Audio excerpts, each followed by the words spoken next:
Hello everyone, welcome to my YouTube channel. आज हम पढ़ने वाले हैं फीमेल रिप्रोडक्टिव सिस्टम यानी कि पिस्टल के बारे में आज हम जानेंगे। लास्ट के जो लेक्चर थे उसमें मैंने आपको मेल रिप्रोडक्टिव सिस्टम यानी कि एंथर के बारे में हमने डिस्कशन किया हुआ था, जिसमें कि हमने देखा था कि कहाँ पे मेल गैमेट जो होते हैं वो फॉर्म करते हैं, पॉलन ग्रेन कैसे रिलीज़ होते हैं, ये प्रोसेस हमने देखा था मेल रिप्रोडक्टिव सिस्टम में। तो मेल रिप्रोडक्टिव सिस्टम में जो पॉलन ग्रेन होते हैं by the process of pollination ये स्टिग्मा तक पहुंचते हैं और फिर से क्या होता है, जो ओवरी होता है, ये जो जर्म सेल होते हैं, मेल जर्म सेल, ये पहुंचते हैं और फर्टिलाइजेशन होता है। तो इसी प्रोसेस को हम डिटेल में जानेंगे कि जो फीमेल रिप्रोडक्टिव सिस्टम होता है इसका स्ट्रक्चर कैसा होता है, इसमें कौन कौन से फंक्शन होते हैं और फर्टिलाइजेशन का जो प्रोसेस होता है वो किस तरह का होता है। तो क्योंकि ये एक कि जो फ्लावर होता है उसमें जो रिप्रोडक्टिव पार्ट होता है फ्लावर का वो होता है पिस्टिल। तो स्पेशली हम इसे गायनेशियम कहते हैं। गायनेकोलॉजिस्ट जिसे कहा जाता है फीमेल डॉक्टर्स को, उसी तरह से ये क्या होता है, गायनेशियम होता है। तो हर गायनेशियम में जो होता है ये कंसिस्ट करता है एक पिस्टिल को। ये जो पूरा स्ट्रक्चर है ये पिस्टिल को यहाँ पे डिनोट करता है। और जो पिस्टिल होते हैं इसमें तीन पार्ट होते हैं। तो फर्स्ट पार्ट जो होता है जो ऊपर की साइड रहता है ये पार्ट हमारा कहलाता है स्टिग्मा। उसके बाद जो आप इलोंगेटेड वाला जो पार्ट देखेंगे ये होता है हमारा स्टाइल। और बाद में ये जो स्वेलन पार्ट होता है इस पार्ट को हम ओवरी कहते हैं। ओवरी का जो सबसे नीचे वाला जो हिस्सा होता है ये अटैच होता है थैलेमस से। उसके बाद से आप स्टाइल को देखेंगे तो ये हमारा स्लेंडर लाइक स्ट्रक्चर होता है। एंड स्टिग्मा को हम लैंडिंग प्लेटफॉर्म बोलते हैं। किसके लिए? ये पॉलन ग्रेन के लिए लैंडिंग प्लेटफॉर्म का काम करता है। तो ये जो स्टिग्मा होता है ये थोड़ा सा स्टिकी पार्ट होता है। ये स्टिकी पार्ट होता है और यहाँ पे पॉलन जो होते हैं ये आके लैंड करते हैं और स्टिग्मा में और जो पॉलन ग्रेन आते हैं इनमें आपस में इंटरेक्शन होता है, ये देखने के लिए कि यहाँ पे ये चेक करता है स्टिग्मा कि जो पॉलन ग्रेन आए हुए हैं ये सेम स्पीशीज़ के हैं या फिर नहीं। तो उसके अकॉर्डिंग ये क्या करेगा, उसे एक्सेप्ट करेगा, अदरवाइज रिजेक्ट कर देता है। तो ये स्टिग्मा का मेन फंक्शन होता है कि ये पॉलन ग्रेन को अपनी ओर स्टिक कर लेते हैं और फिर ये इनमें आपस में इंट्रैक्शन होता है जिससे ये पता चलता है कि पॉलन ग्रेन इसी स्पीशीज़ के हैं। फिर क्या होता है, यहाँ पे जब पॉलन ग्रेन आ जाते हैं तो ये फिर से क्या होता है, इसमें से जो मेल जर्म सेल होते हैं वो निकलते हैं और फाइनली यहाँ पे एग सेल तक पहुँचते हैं यानी कि फीमेल जर्म सेल तक पहुँचते हैं। तो इस प्रोसेस को हम डिटेल में देखेंगे।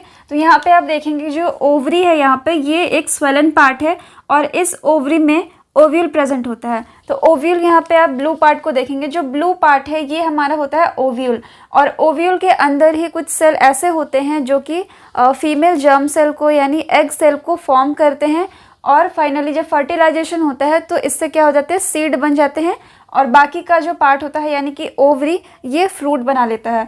तो यहाँ पे हम पहले देखते हैं जो यहाँ पे ओव्यूल है। ओव्यूल क्या होता है, ये अंदर यहाँ पे प्लाजेंटा से अटैच होता है इस ओवरी में। तो इस वाले एरिया में ये क्या होगा, एक प्लाजेंटा से अटैच होगा ओव्यूल और इस ओव्यूल के अंदर आप एक सेल देखेंगे। एक ये क्या करेगा ओव्यूल, इसमें से अपने अंदर के जो एक सेल होता है इसे क्या करता है, डिफ्रेंशिएट करता है, किसी एक सेल को डिफ्रेंशिएट करेगा। और आपने एनसीईआरटी के बुक में देखा होगा कि इसमें अंदर में 3 सेल ऊपर बने हुए हैं, 3 सेल नीचे और सेंटर में 2। तो इसे हम डिटेल में थोड़ा सा देखेंगे कि ये क्यों इस तरह से बने हुए हैं स्ट्रक्चर। तो यहाँ पे क्या होगा, जो ओव्यूल होगा एक सेल को यहाँ पे डिफ्रेंशिएट करता है by the process of meiosis. तो मियोसिस में क्या होगा, जो एक सेल होते हैं ये मियोसिस के थ्रू क्या होते हैं, 4 सेल में डिवाइड कर जाते हैं और इन्हीं में से जो 4 सेल होता है इसमें से 3 क्या होंगे, डीजेनरेट कर जाएंगे और केवल एक सेल ही बचता है जो कि हमारा मेन सेल बनता है। तो यहाँ पे ऐसे समझेंगे कि एक सेल क्या होगा, ये बच गया। जो 3 होते हैं मियोसिस के थ्रू ये क्या होते हैं, ये अगर एक सेल हम मानते हैं जो कि हमारा ओव्यूल क्या करता है, डिफ्रेंशिएट करता है। तो ये क्या होगा, मियोसिस के थ्रू यहाँ पे आपको 4 सेल नज़र आएंगे। तो ये 4 में से क्या होते हैं, ये आपस में जो 3 हैं ये डीजेनरेट हो जाते हैं और फाइनली ये जो सेल होता है ये बड़ा वाला सेल क्या होता है, ये डिफ्रेंशिएट होता है। जब ये डिफ्रेंशिएट होगा तो फाइनली ये क्या करता है कि ये अपने न्यूक्लियस को यानी कि अंदर जो इसके न्यूक्लियस प्रेजेंट है इस न्यूक्लियस को क्या करेगा, ये अंदर ही यानी कि न्यूक्लियर डिवीजन करता है। तो न्यूक्लियर डिवीजन इसमें होता है इसके न्यूक्लियस में। तो ये जो एक सेल है यहाँ पे इसमें जो न्यूक्लियस है ये 2 न्यूक्लियस में यहाँ पे डिवाइड कर जाते हैं। तो यहाँ पे 2 न्यूक्लियाई बनते हैं। फिर क्या होता है, फर्दर इसमें और जो यहाँ पे न्यूक्लियस बने हैं इसमें हो जाएगा फिर से अगेन क्या होगा, माइटोसिस। तो माइटोसिस में आपको पता है कि जो सेल होते हैं वो 1 से 2 ही बनाते हैं, तो इसमें न्यूक्लियर में माइटोसिस हो रहा है, इसीलिए ये क्या करेगा, अब यहाँ पे 2 प्रेजेंट है तो ये आपस में फिर से डिवाइड करेंगे तो ये फिर 4 बनाएंगे। इसी तरह से 4 के बाद से यहाँ पे फिर ये और डिवाइड करके और इसी तरह से बहुत सारे जो सेल है ये बन जाते हैं। तो फाइनली यहाँ पे जब आप देखेंगे काउंट करने पे 1 2 3 4 5 6 7 एंड 8, तो यहाँ पे ये 8 सेल स्टेज है यहाँ पे, सॉरी 8 न्यूक्लियस। तो यहाँ पे हम न्यूक्लियस की बात कर रहे हैं इसलिए 8 न्यूक्लियाई यहाँ पे बनते हैं। तो यहाँ पे 8 न्यूक्लियाई बनते हैं, यहाँ पे 4 है और यहाँ पे 2 और यहाँ पे केवल 1 थे। तो ये क्या होते हैं, माइटोसिस करते करते 8 न्यूक्लियाई के स्टेज में जब आते हैं तो इनमें से क्या होता है कि जो सेल होते हैं 2 सेल को छोड़ के बाकी ये 3 के पेयर में हो जाते हैं। जो आप यहाँ पे देखेंगे कि 3 ऊपर है, 3 नीचे है और 2 सेंटर में है। तो ये क्या होता है, यहाँ पे 3 यहाँ पे जो होते हैं न्यूक्लियस ये फिर से वॉल का फॉर्मेशन कर लेते हैं, यानी कि पूरी तरह से ये सेल के फॉर्म में आ जाते हैं और ये तीनों सेल क्या होते हैं, ये ऊपर की तरफ चले जाते हैं और यहाँ पे फिर से 3 सेल जिसमें कि 3 न्यूक्लियस होते हैं ये नीचे आ जाते हैं। तो यहाँ पे 6 जो होते हैं न्यूक्लियस जो होते हैं ये सेल का फॉर्मेशन करके आपस में बंट जाते हैं, एक दूसरे साइड और एक उसके अपोजिट साइड। बाकी जो 2 सेल बचते हैं वो सेंटर में आ जाते हैं और ये सेंटर में आने के बाद से ये एक सेल के ही अंदर रहते हैं। तो यहाँ पे ये एक सेल ही होगा, तो एक सेल में यहाँ पे 2 न्यूक्लियस बाद में बचते हैं इस तरह से। तो यहाँ पे आप देखेंगे सेंटर में 2 सेल है और यहाँ पे 3 और यहाँ पे 3। तो इसमें आप देखेंगे कि इसमें मेनली जो फीमेल जर्म सेल होता है वो ये वाला होता है। ये नीचे के साइड में आप यहाँ पे देखेंगे कि ये वाला जो सेल है ये सेंटर में इस वाले के पास ये यहाँ पे फीमेल जर्म सेल होता है जो कि एक्चुअली में फर्टिलाइजेशन का प्रोसेस करता है। बाकी जो 2 सेल होते हैं इसका क्या यूज़ होता है, तो यहाँ पे आप ध्यान से देखेंगे कि जो पॉलिन ग्रेन है जब ये यहाँ पे आते हैं और ये यहाँ पे कन्फर्मेशन मिलने के बाद से ये क्या करते हैं, इस स्टिग्मा के पास रहते हैं और इसमें से आप ये देखेंगे कि ये ट्यूब लाइक स्ट्रक्चर यहाँ पे फॉर्म किया है। तो इस वाले में ये छोटा है क्योंकि ये पॉलिन सबसे पहले आता है, इसलिए इसमें क्या होगा कि ये जो ट्यूब होगा ये फॉर्म करेगा और ये स्टाइल से होते हुआ क्या होगा, ओवरी वाले पार्ट में आता है और ये पेनिट्रेट करेगा यहाँ पे किसके पास, ये जो हमारा एम्ब्रायोसेक है। तो ये टोटली क्या बन जाता है, एम्ब्रायोसेक। तो इस एम्ब्रायोसेक में ये पॉलिन ट्यूब क्या करते हैं, एंटर करते हैं, यहाँ पे ये पेनिट्रेट करते हैं और ये जो 2 साइड के सेल होते हैं इनमें क्या करते हैं, यहाँ पे आप देखेंगे कि जो मेल जर्म सेल है ये ट्रैवल करता हुआ यहाँ तक पहुँचता है और ये जो पॉलिन ट्यूब है अपने जर्म सेल को यहाँ पे एक नहीं बल्कि 2 मेल जर्म सेल आते हैं। तो ये दोनों में से जो मेल जर्म सेल है ये क्या करेंगे, यहाँ पे आके जो ये 2 सेल है इसके पास आ जाएंगे, जिनमें से कि एक सेल क्या होगा इस वाले के साथ यानी कि फीमेल जर्म सेल के साथ फ्यूज़ कर जाता है और जो एक बचता है वो बीच वाले जो 2 न्यूक्लियस है इसके साथ जाके फ्यूज़ कर जाता है। तो इसे थोड़े से बड़े फॉर्म में देखेंगे तो यहाँ पे सपोज ये हमारा हो गया एम्ब्रायोसेक और इस एम्ब्रायोसेक में आप देखेंगे इस वाले एंड में यहाँ पे 3 सेल हैं। तो ये 3 सेल हो गए, इन तीनों के ये न्यूक्लियस हो गए। बीच का जो सेल होता है ये हमारा सेंटर वाला सेल,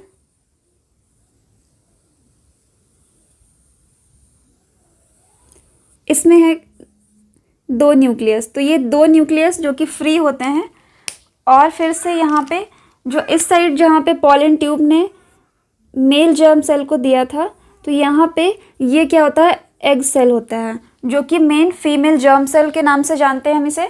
और जो पॉलिन जो गैमेट लेके आए थे वो इनके पास है, तो ये एक क्या करेगा, इसे दे देगा और एक क्या होता है इसके पास चला जाता है। तो ये जब इसके पास चले जाएगा तो ये क्या होते हैं, ये तीनों फ्यूज़ कर जाएंगे और यहाँ पे ये जो 2 सेल होते हैं ये फ्यूज़ कर जाते हैं। तो यहाँ पे क्या हो जाता है, दोनों सेल आपस में फ्यूज़ कर जाएंगे तो ये हमारा फर्टिलाइजेशन हो जाता है, यहाँ पे फर्टिलाइजेशन।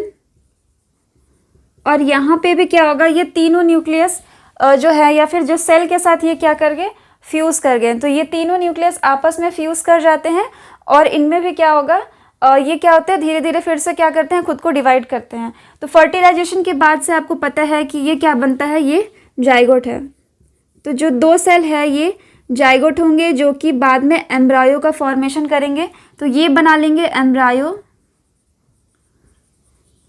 और ये सेल, इनका क्या काम होता है कि जब भी एम्ब्रायो का डेवलपमेंट होता है, इस जाइगोट से जब एम्ब्रायो में डेवलपमेंट होगा तो ये जो सेल होते हैं सेंटर के, जो दो न्यूक्लियस के साथ फ्यूज़ करते हैं, तो इनमें जब ये जाइगोट से एम्ब्रायो बनते हैं तो ये क्या करते हैं, इसे नरिशमेंट प्रोवाइड करते हैं। जब तक ये एम्ब्रायो अच्छे से मैच्योर नहीं हो जाता है तब तक जो ये सेल होते हैं ये डिवाइड करते हैं और इन्हें नरिशमेंट देते हैं। तो इनका मेन फंक्शन यही होता है। और जब ये एम्ब्रायो बन जाते हैं तो आपने देखा होगा कि सीड के अंदर भी आपको एंडोस्पर्म मिलता है। तो ये एंडोस्पर्म ही होते हैं जो कि इससे बने होते हैं। और जो मेन जो एम्ब्रायो होता है वो इन सेल के फ्यूजन से बनता है। तो इस तरह से इसमें क्या होता है, फर्टिलाइजेशन होता है।